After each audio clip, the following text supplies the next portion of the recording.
Hello and welcome to this special conversation of Nifty Insight Podcast. This month, we are celebrating a very important milestone, 30 years of Nifty 50, India's flagship equity benchmark. The journey of Nifty 50 kind of mirrored the transformation of India's capital market systems. From a very nascent ecosystem, it has now grown as one of the most dynamic financial markets in the world. Alongside, we have also seen the evolution of the passive investing in India. But this transformation has not happened in isolation.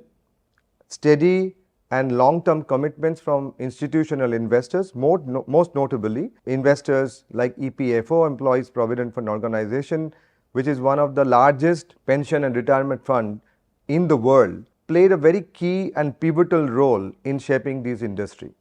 To explore this journey, from where we started and from where we headed to, we have a very special guest with us today, the CEO of India's largest pension fund, the EPFO. We are going to discuss with him the past, the present, and the future of passive investing. We will also try and understand from him that how institutions will need to continue to play a key role in shaping up these industries further. Please join me in welcoming Mr. Ramesh Krishnamurthi in the show. Ramesh ji, thank you very much for joining us. Thank you very much, Aniruddha. I am really delighted to be a part of this, I would say, flagship program that you are having, and glad that you mentioned that EPFO is one of the largest retirement and pension funds, not only in India but also worldwide. I'm very happy to be in this show. Thank you. Thank you, sir. So before I come back to you with my formal questions, I'll take some time to kind of introduce you to our audience. And for audience, Mr. Krishnamurthi is an IRS officer, and of course he is the Central Provident Fund Commissioner at EPFO. He is a 1992 batch Indian Revenue Service officer. He holds a BTech in Electronics Engineering from IIT BHU, Varanasi, an MBA from IIM Calcutta, and a Master of Science in Finance from Texas A&M University, USA. His research interest in Texas A&M was focused on supply chain management, e-commerce, industrial distribution, and ERP. During his tenure at Income Tax, he was responsible for initiating policy and technical matters related to the central processing of income tax returns and electronic filing of IT returns. He has played key role in shaping future business requirements for these systems. During his deputation period as Director Primary Markets in the Department of Economic Affairs, he had handled policy matters related to capital markets and was also a government nominee on SEBI committees. Mr. Ramesh Krishnamurthi also designed and managed the Central Processing Center, CPC as we know them, in Bangalore, which processes millions of IT returns and electronic filing of return projects, which facilitates online income tax filing. His professional interest includes systematic administration reform and leveraging technology for business and governance. Shri Krishnamurthi has been appointed as Special Secretary to Government of India with effect from December 2025. And before assuming the charge of Central PF Commissioner, he was holding the charge of Additional Secretary, Ministry of Labour and Employment. His extensive experience in economic affairs and taxation combined with his leadership roles in the Ministry of Labour and Employment and EPFO highlight his significant contribution to India's public administration. Mr. Krishnamurthi, welcome again. Thank you so much. So, Mr. Krishnamurthi, before we start discussing about the investment scenario in India, I would like to highlight one thing to our audience. And this is something that I picked up from your website, because your website says that EPFO is one of the world's premier social security organizations, and with a very large subscriber base, and continues to grow over a period of time. Now, this of course means a huge responsibility to the organizations and personally to you as well. While we all know about EPFO, but it will be really good to understand the mission, the vision of the organizations, and what are the key priorities of EPFO from your perspective. So, Employees Provident Fund Organization, I think for many of you who are not aware or who are only aware partially, is the formal sector's retirement provident fund administrator for the entire country. So, basically all the private sector employees who are interested in any kind of retirement planning through Provident Fund, the pension scheme, and we have also a deposit linked insurance scheme. These are the three schemes that EPFO administers, and through this we try to provide retirement opportunities for all private sector employees. As you're aware, most people associate pension with government, but then for private sector it is EPFO which manages this entire journey towards saving for retirement through Provident Fund initially, and also parallelly for pension, and in case of any unfortunate death or demise, they're also covered by the employee linked deposit linked insurance scheme. EPFO today manages close to 31.5 lakh crore worth of investment. It has over 8 crore active subscribers. We hold close to about 34 crore member accounts, and we have about 84 lakh pensioners whom we are servicing every month. So it's a large organization with a huge presence in the ground. We have close to 150 regional offices, 114 district offices spread all over the country. Our workforce is nearly 15,000 strong.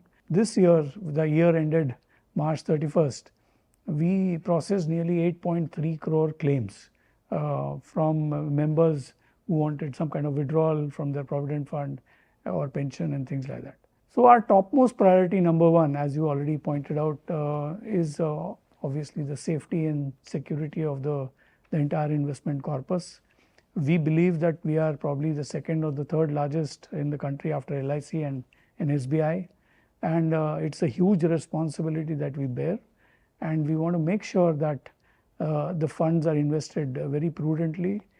We follow the pattern of investment that has been laid out by Ministry of Finance, and last year the Central Board of Trustees of EPFO, they have announced 8.25% as the rate of interest for 25-26. Second big thing that obviously we are very keen to do is to ensure a very seamless, very smooth journey for the member through his life cycle. As you can imagine, a new worker joins the employment at the age of 23, 24, and he is with EPFO till he is superannuates, which is at the age of 58 or 60.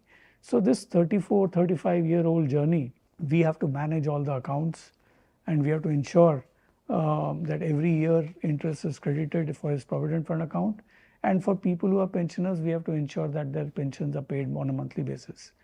This we want to make sure that his interaction with EPFO is smooth, without manual intervention, as far as possible automated. So that is our priority. The digital transformation of EPFO is the highest priority now for EPFO. Then we also want to make sure that our institutional capacity, our governance mechanisms are strong, robust, and we want to make sure that more and more private sector employees join EPFO. At the moment, our wage ceiling is rupees 15,000 per month. That means anyone who is earning less than that is mandated to be a part of EPFO. But anyone earning more than that, for him, it is voluntary for him to opt for EPFO for provident fund coverage. For pension, of course, the ceiling is 15,000 rupees.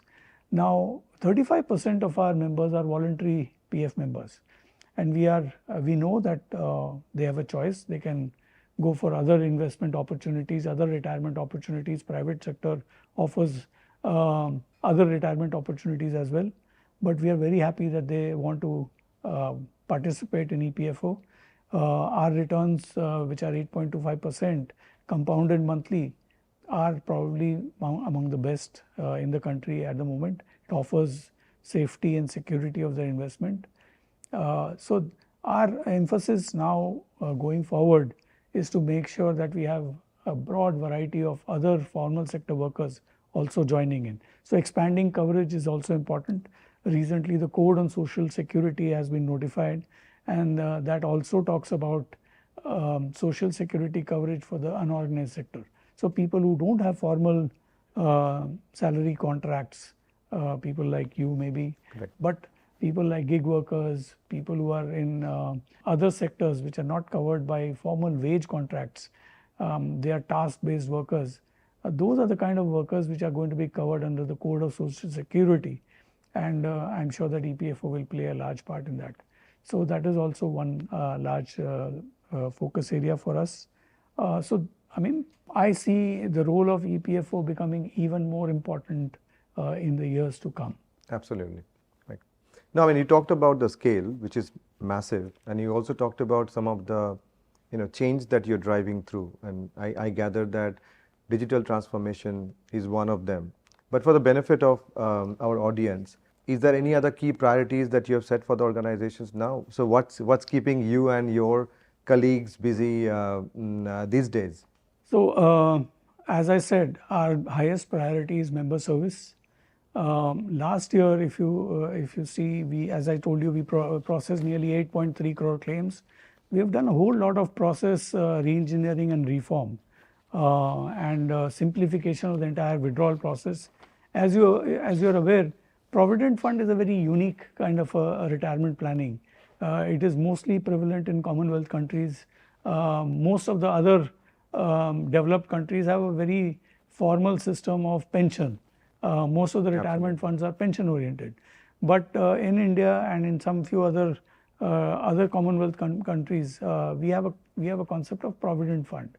The Provident Fund is also like a periodic saving. Every month from your salary portion, 12% from the employer and 12% from the employee is deducted and contributed to his Provident Fund. In turn, from the 12% that the employer deducts, 8.33% is diverted towards pension fund.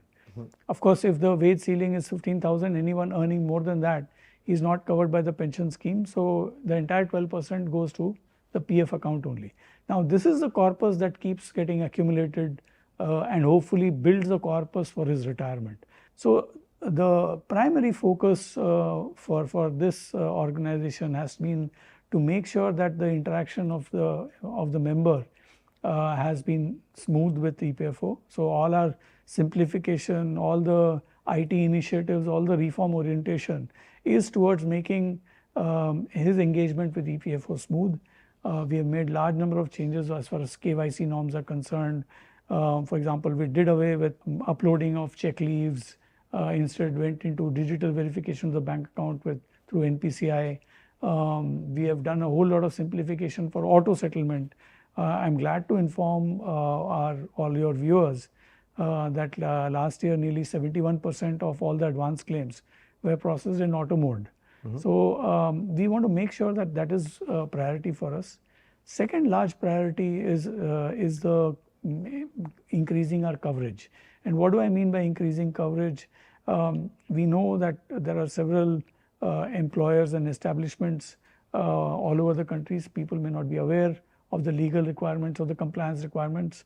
There is always this issue of 15,000 as the wage ceiling. So we want to encourage more and more employers to start complying towards PF and expand coverage. As I told you already, unorganized workers is a big issue for us, and we want to cover them also in future. And at the same time, we want to make sure that our funds which we are managing are managed in a prudential manner, but at the same time giving the best possible return to the member. As far as Provident Fund is concerned, we do invest in equity, and we are trying to get better returns through equity diversification, so that ultimately the member benefits from his investment in EPFO. So that kind of gives me the segue to get into our next segment, or maybe we'll just switch the gear a bit. So August 2015. So I mean, in many ways, that was like a historic moment because you took a historic decision at EPFO because you started participating in the equities market. But the interesting thing that you did is you have not participated directly through investing in direct equities. You chose ETF or rather a passive funds to access the equities market. So we'll talk about this entire thing, but can you take us back in the history and walk us bit about, so what was the context, what really happened, and what really triggered this decision? So a very interesting journey for EPFO. For a long period of time, our funds were managed either by SBI or by RBI, and we used to invest heavily only in either fixed deposits or government securities. The pattern of investment also prescribed by the Ministry of Finance also had initially restricted investments such as of PF into these kind of securities, which is either central government securities, state government securities, and corporate bonds and things like that. But in 2015, when the Ministry of Finance also permitted investment in equity, that was a time when EPFO probably took a very calculated, very prudential move. But at the same time, EPFO wanted to participate in the long-term journey of India. So India's economy is booming. It is increasing. India aims to be Viksit Bharat in 2047.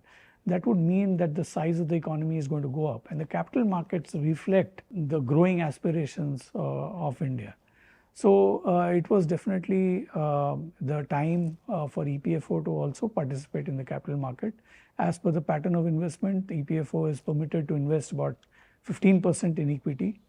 What is important for EPFO is are a few principles. The first is low impact cost and low cost of acquisition, low cost of management, high diversification, and low risk, without getting into too much of complexities of identifying individual equity or stocks for investment. At that time it was felt that ETFs is the right source for low cost investment in equity, and based on that the Central Board of Trustees at that time decided to invest in the two main equity indices that were there, both Nifty 50 as well as the Sensex 30, and ETF as a passive investment also afforded a long-term view for EPFO. So we were not in this for short-term focus.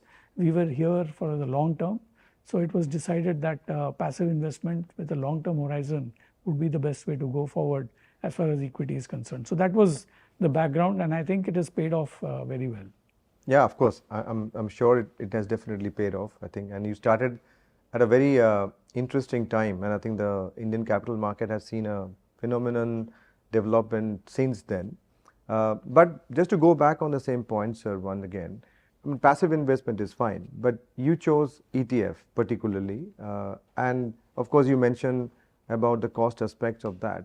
But what are the other considerations that actually you used in terms of choosing ETF as a go-to-market strategy for your equity exposure? So as I said, the most important thing, because of our scale, so obviously the underlying principle had to be sufficient liquidity in the secondary market, sufficient diversification, and proper representation of the entire sectoral opportunities across the entire capital market.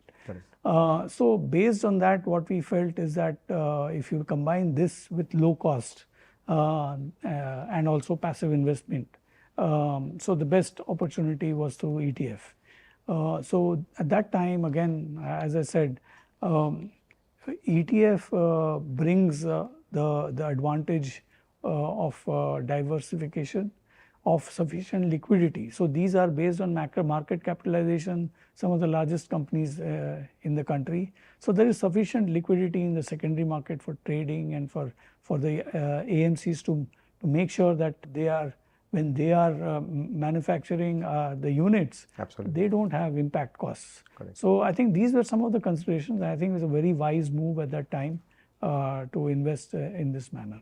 Correct.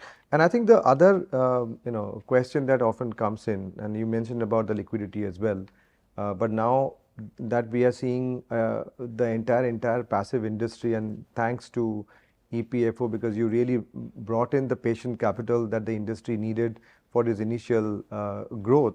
But now that we see that it is no longer a fringe investment product, a lot of institutions as well as a lot of retail and HNI investors have now identified this as a means of wealth generation, and they're not looking at that as a investment product per se, but they're also looking at a solution for the overall asset distribution and asset allocation. Now, I think my questions to you would be, there is a criticism that we have.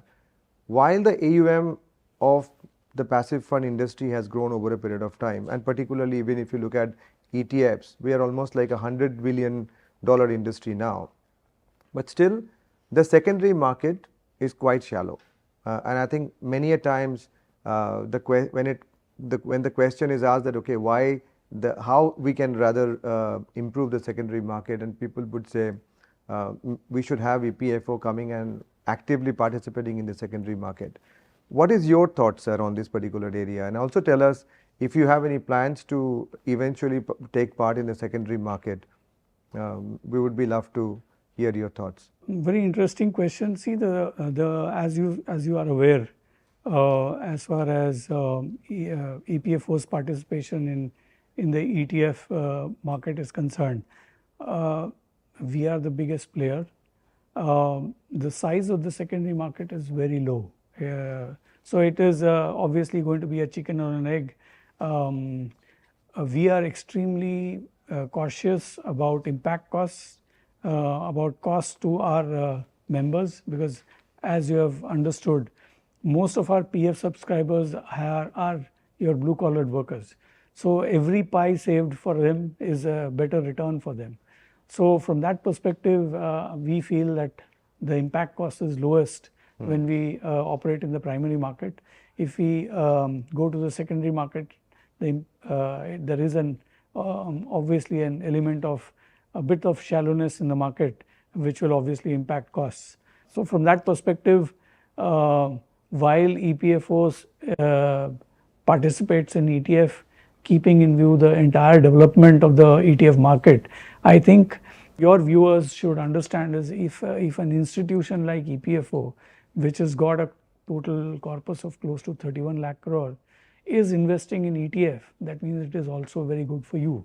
It is good for each and every member who's trying to get into the stock market without having to really apply too much of his mind. If he is convinced about India's growth story, then ETF is the best way for him to also invest. So I think it is something like a kind of assurance or support that EPFO gives to this entire sector, and I think that is much more important for the growth of the ETF market.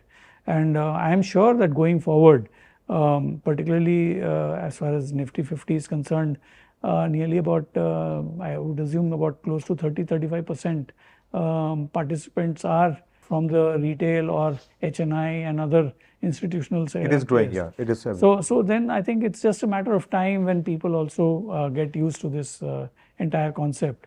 And I think from a diversification perspective, from a cost perspective, I think ETFs are extremely, what I would say, a very stock market friendly entry point for most retail investors. So for a long term investor, I think this is the best way.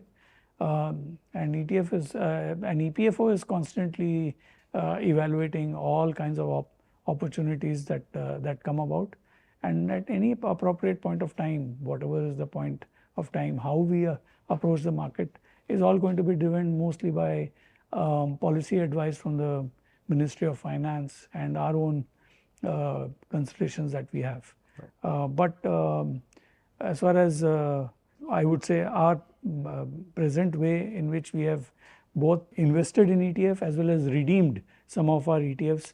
I think it has worked very well for us, and it has worked very well for our members, because we are able to give much better returns to our members because of the way in which we have invested in the equity markets. Absolutely. All right. So what I gather from this essentially is that, of course, EPFO will act in the best interest of its subscribers and account holders, and you would wait for the market to assure you that they can help you optimize your transaction cost, and hopefully those are some of the motivations for EPFO to kind of reconsider, to see whether the secondary market intervention would be the appropriate from the best interest of your account holder or not. So there is one more aspect I would like to touch upon, and that aspect is about diversification. Now, it's been over 10 years that your investment has been focused on the top 50 companies. A lot of people would argue that that might lead to an over concentration of the investments into some of the particular sectors or some of the particular stocks. Is there a thought process, or is there a, first of all, worry for EPFO at all? Or is there a thought process that you have right now to kind of look beyond the blue chip companies and investing into much more broad-based strategies? Again, a very interesting question. As you know, EPFO today invests in two ETFs. One is the Nifty 50 and the other is the Sensex 30. Together, probably they account for market capitalization, which is in a majority. There are many other ETFs which are also there, but when we examine them from a depth, from a market capitalization perspective, from their capacity to absorb the kind of large transaction volumes that EPFO has, probably there is limited scope. What we do expect, obviously, is that for the market to grow. I think ETF market worldwide, if you see particularly what I'm told is that in US, passive investment is now nearly 55% of the total transactions that are happening. So I think India also, the market is expected to grow. If India is going to be a Viksit Bharat in 2047, obviously the capital markets will also expand multifold. The size of the economy is also expected to grow significantly. The $5 trillion economy is what is being spoken of. All that is a very gives rise to a very promising future, not only for the economy, for the capital market, but also for our own members. Correct. So as we go forward, as we said, the principles on which we started remain the same. We want to make sure that there is full transparency, very low costs. So that means the cost efficiency and cost effectiveness is paramount in our minds.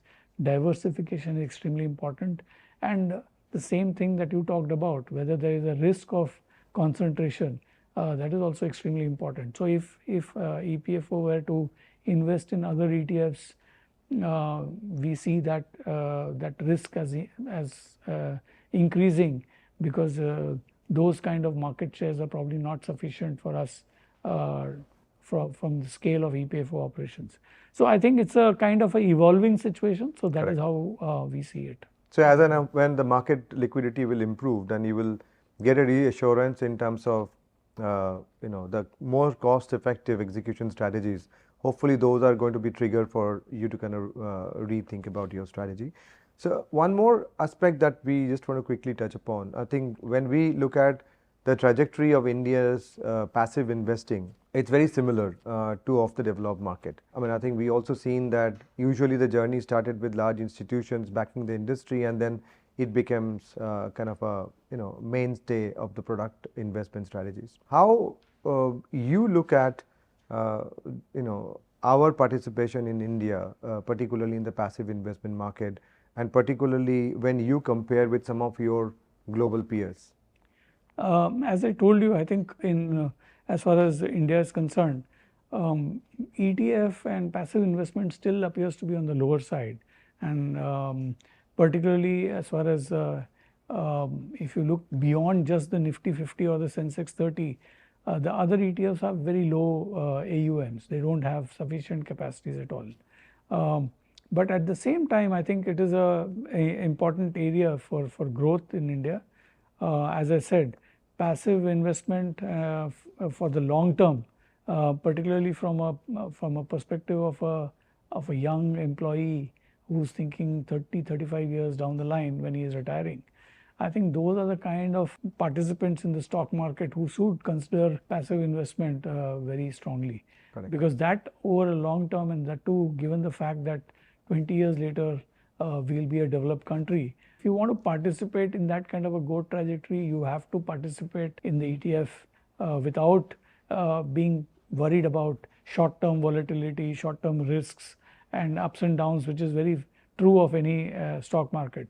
So long-term retirement planning is very closely linked with a longer horizon for investment. And I think that is a way for India to go. And from that perspective, I see that this is a sector which is bound to increase.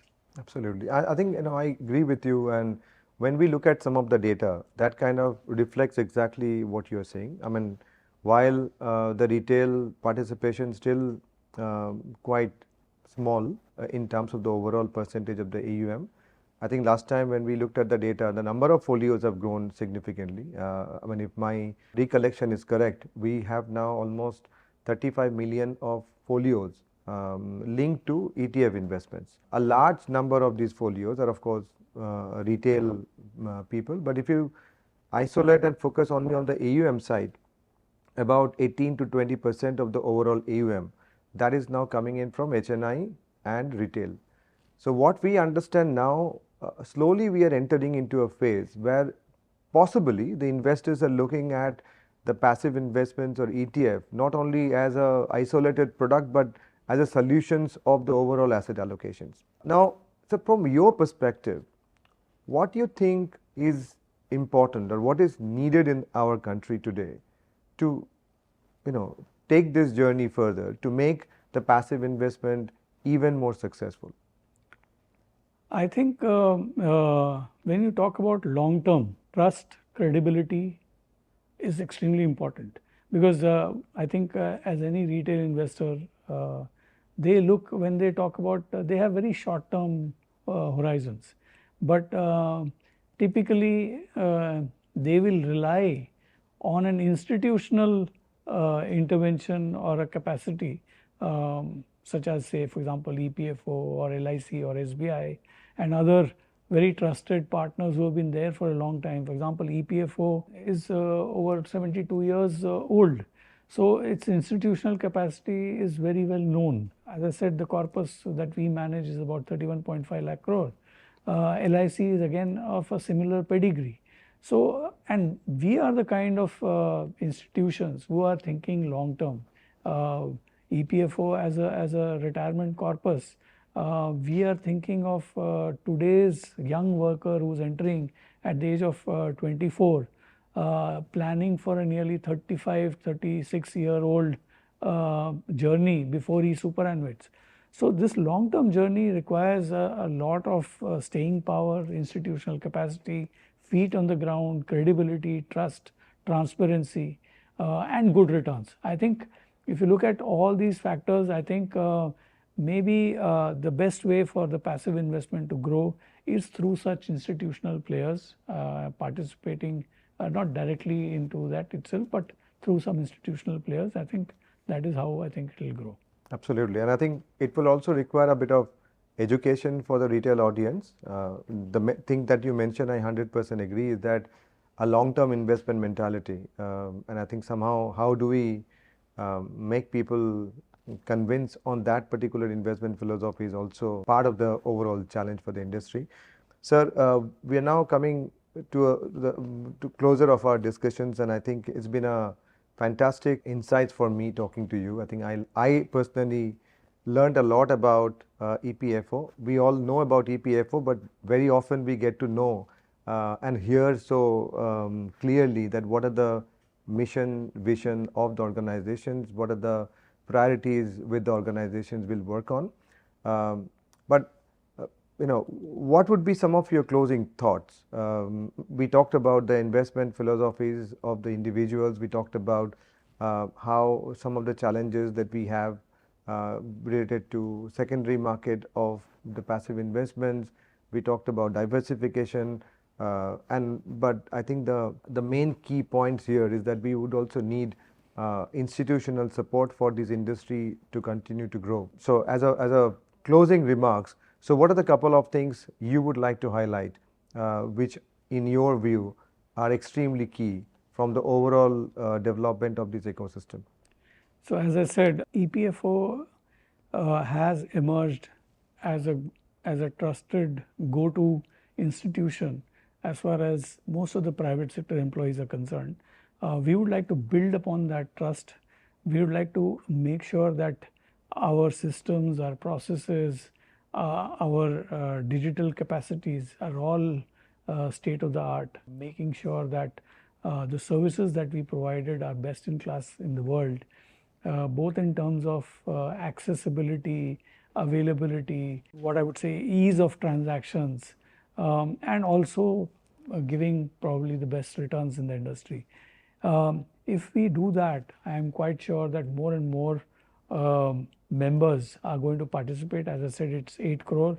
We would like to see, if you look at India's population and working class population, while the formal sector is estimated to be about 15%, which is anywhere probably will be around 15 to 20 crore, there's a large chunk which is unorganized sectors. Now, if all that sections of society have to have a solid social security system and a retirement planning, then they have to come through a very trustworthy credit-worthy institutions such as EPFO, and the Code on Social Security already mandates it. So our biggest, I would say, focus area today is to make sure that we build our institutional mechanisms to be able to absorb that kind of inflows, number one. Make sure that we are able to transact and invest this money that is going to come as Provident Fund or pension contributions from these members who are not only going to be formal sector but also informal sector. Give them avenues for easy contribution, make it easy for compliance to happen, make it as pervasive and as widespread as possible, so that every member, every citizen in this country somehow is associated with a retirement planning that EPFO is able to deliver. So obviously that means larger numbers of people, larger corpus, larger investment to be done. Obviously we are going to in turn participate more actively in the capital market. We already are very large players in government securities, state development loans. The SDLs are subscribed by EPFO in large numbers. We also have started participating in InvITs. So we see that our role in India's economy is going to be even more extensive, and it is even more going to be deeper and also diversified. So I think going forward, EPFO's vision is very clear. We want to make sure that every citizen is with us from a long-term perspective, from a retirement perspective, and we want to make sure that he is able to get the best possible returns, so that at the time when he is superannuating, he is able to live a life of dignity. So from a capacity perspective, also we want to strengthen our institutional capacities, and we are very clear in our minds that equity markets have a big role to play in the kind of returns that we can obtain for our members, and we are going to consistently participate in the ETF, so that we are able to give better returns to our members. So next, I think our vision is focused on digital transformation, IT-led governance changes, making sure that our investment is prudential but at the same time progressive, making sure that we get the best returns for our members. That's fascinating, sir. So thank you very much for your time, and thank you very much for speaking to us. It is indeed a delight talking to you and learning from you about EPFO, its vision, mission. You have helped us understand the thoughts behind some of the key decisions that you have taken, but also we have got some cues that how your thought process will navigate your investment decisions in the going future. So thank you very much, sir, once again for being with us and giving us the time. We wish you and all your colleagues at EPFO huge success, because we know EPFO success means our success, because we are all going to be beneficial of your success. So thank you very much, sir. Thank you very much, Aniruddha, for having me, and thank you all to all your viewers for patiently listening to me. Thank you so much. Thank you.